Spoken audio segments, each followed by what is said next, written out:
Jai Guruji, Shukrana Guruji Maharaj for giving us this opportunity to read and listen to Shivpuran.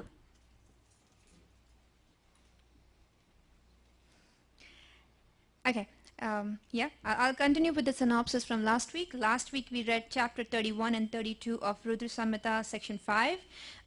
We read about how all living beings flourished under the leadership of Shankachur, who victoriously became the emperor of 3 worlds, except for the gods, as they were envious towards him. The distressed gods, along with Brahma and Vishnu, they approached Lord Shiva. Lord Shiva told them the story of the previous birth of Shankachur, where he was one of Krishna's, where he actually was with Krishna, who was the reincarnation of Lord Vishnu. Krishna's comrade Sudama was actually the Shankachura in his previous birth, who got fascinated by Radha, and therefore he was cursed by her to become a demon in his lifetime. Krishna ordained his death by Shiva's trident, after which he would become Krishna's comrade again. Krishna and Radha then went to Lord Shiva, and they also requested Lord Shiva to kill Shankachura. Lord Shiva guided them to Lord Rudra, who was his own form, and asked them to seek refuge on him. After that, Krishna and Radha, along with all the other gods, went to Kailasha, where Lord Rudra was there. Rudra reassured them that he is going to kill Shankachura and tell all of the gods to return to their abodes. Hearing his reassurance, all gods were relieved. Lord Rudra then sent the Lord of Gandharvas, who was Pushpadant, as his emissary to the city of Shankachura. Pushpadant narrated Rudra's message to Shankachur, listening to what Shankachur told him, that he is not going to give up on the kingdom or to the authority back to the gods without fight. So he instructed him to go back. Pushpadanta laughed and spoke hotly to Shankachur about the glory of Shiva. But Shankachur was deluded by the power, instructed Pushpadanta to go back and tell him that he's not going to give up on this kingdom without a fight. Pushpadanta returned to Lord Rudra and told him everything duly. Today we are going to read chapter 33, that's the march of victorious Lord Shiva, and chapter 34, that's the march of Shankachur. We are only going to have English reading today by Shweta Aunty. Anyone who wants to read Shivpuran can contact Mansi Aunty, Sima Aunty, or myself. Thank you. Shukrana Maharaj.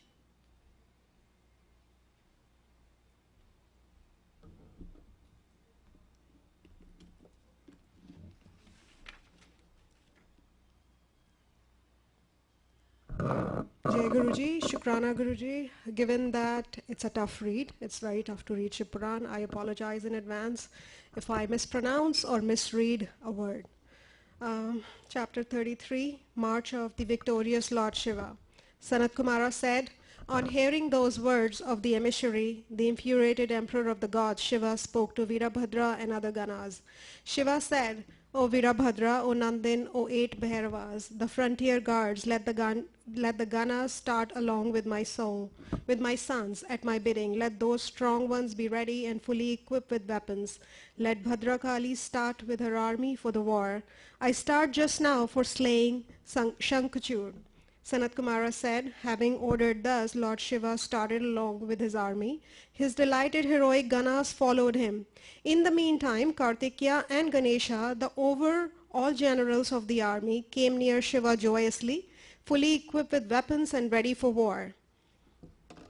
The leading chiefs of Ganas were Virabhadra, Nandin, Mahakala, Shubhadraka, Vishlaksha, Bana, Pinglaksa, Vikrampana, Virupa, Vikrit, Manibhadra, Baskala, Kapila, Girdham, Astra, Vikra, Tamralochana, Kalankara, Balibhadra, Kalajiva, Kutikara, Palomata, Rana Lagyasa, Durjaya, Durgama, and others. I shall enumerate the number of Ganas they had. Listen attentively. Shankarna, the suppressor of enemies, went accompanied by 1 crore Ganas. Kekarskya went with 10 crores and Vikrata with 8 crores. Vishka with 64 crores. Panyakrita with 9 crores. Sarvantaka with 6 crores, and the glorious Vikritanama 2 with 6 crores. The chief of Ganas, Jalaka, went with 12 crores. The glorious Samada 7 and Dundubha with 8 crores. Karaklaksa went with 5 crores. The excellent Sandraka with 6 crores. Kundaka and Kundaka each went with crores of Ganas. The leader of Ganas, the most excellent of all, Vishtamba, went with 8 crores. Pipala and Sannada went with 1,000 crores. Avesana went with 8 crores. Gandratapama with 8 crores. Mahakesha with chief of Ganas with 1,000 crores. The heroic Kundan and the auspicious Parvataka went with 12 crores each. Kala, Kalaka and Mahakala with 100 crores each. Agnika went with 100 crores. Agni Mukha with 1 crore. Aditya and Ganavaha with half a crore. Sanaha and Kumuda went with 100 crores each. Amoga, Kokila and Sumatraka with 100 crores each. Kakapada and Santanaka went with 60 crores each. Mahabala with 9 crores and Madhupingla with 5 crores. Nila, Devasa and Purnabhadra each went with 90 crores. The powerful Chaturvaktra with 7 crores. With thousands, hundreds and twenties of crores, many heroes came there to take part in the festival of the war. Virabhadra came there with 1,000 crores of Bhutas, 3 crores of Paramathas and 64 crore of Lomajas. Kastha Rudra with 64 crores of Sukesha and Vrashabha too similarly.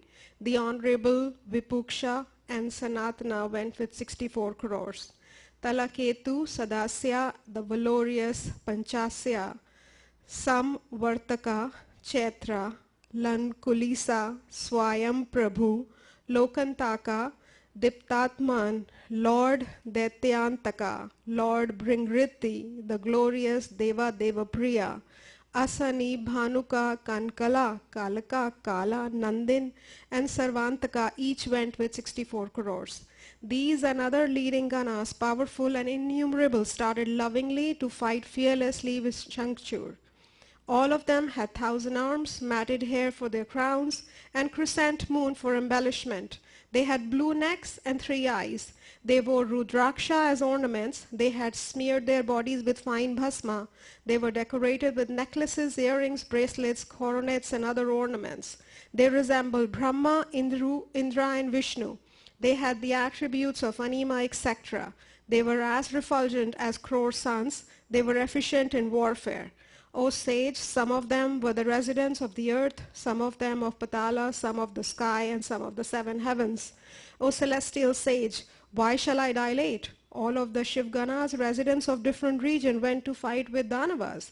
The 8 Bhairavas, the terrible 11 Rudras, the 8 Vasus, the 12 Adityas, Indra, the fire god, the moon, Vishwakarman, the Aswins, Kubera, Yama, Nritriti, Nara, Kubra, Vayu, Varuna, Buddha, Mangla, the other planets, and the valorous Kamadeva went with Lord Shiva.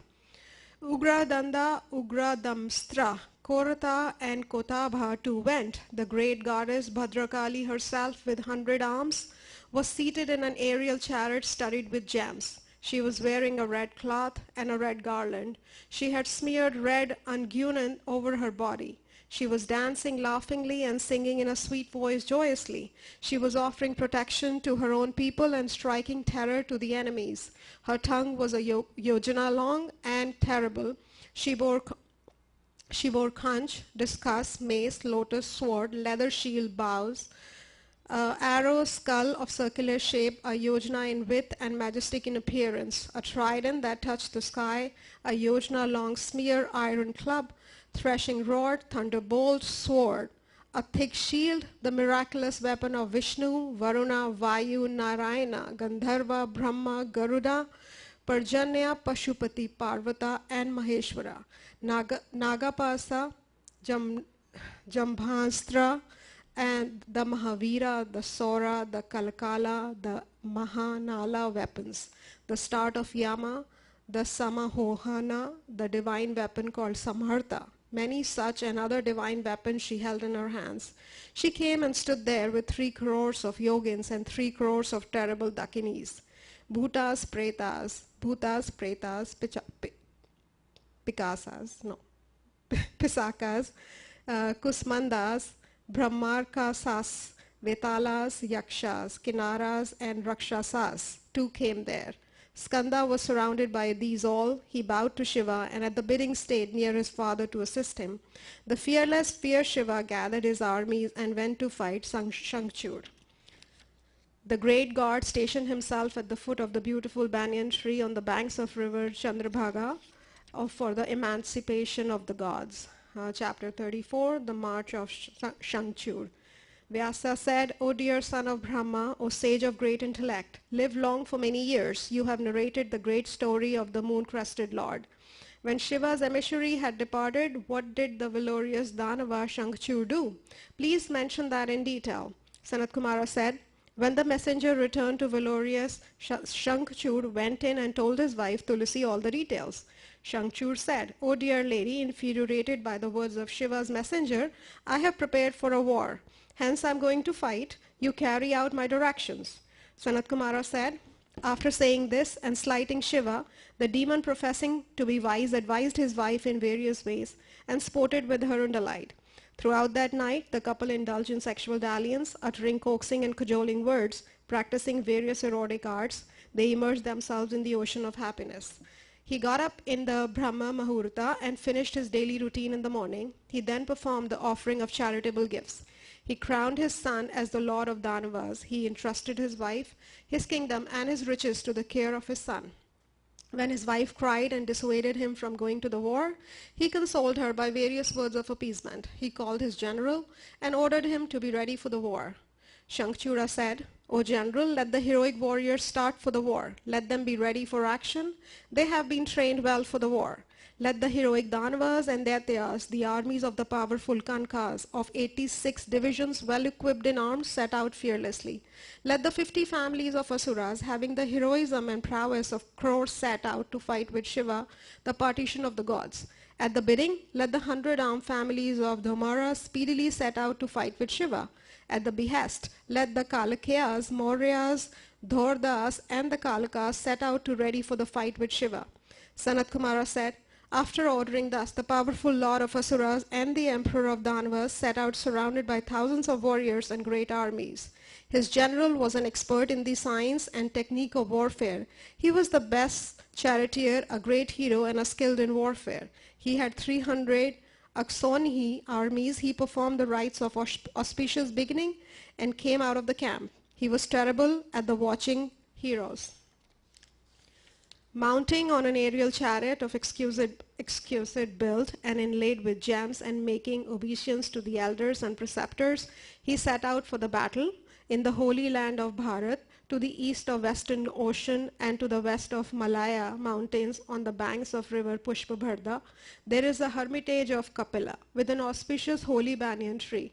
It is called Siddhashram. It is a place where holy men achieve the result of their action. It is to the north of Srisela and to the south of Gandha Madana. It is 5 yojanas in width and 100 times as much in length. The river Pushpabhadra is very beautiful and full of transparent water. It confers merits on everyone in Bharata like the river Saraswati. It starts from Himalaya, has its confluence with Saraswati. It is the beloved of the briny sea and blesses people with good fortune. It enters the Western Ocean where Gomata is on its left. Shankchur went there and saw the army of Shiva. This concludes the reading in English tonight. Bhul chuk maaf. Shukrana Guruji.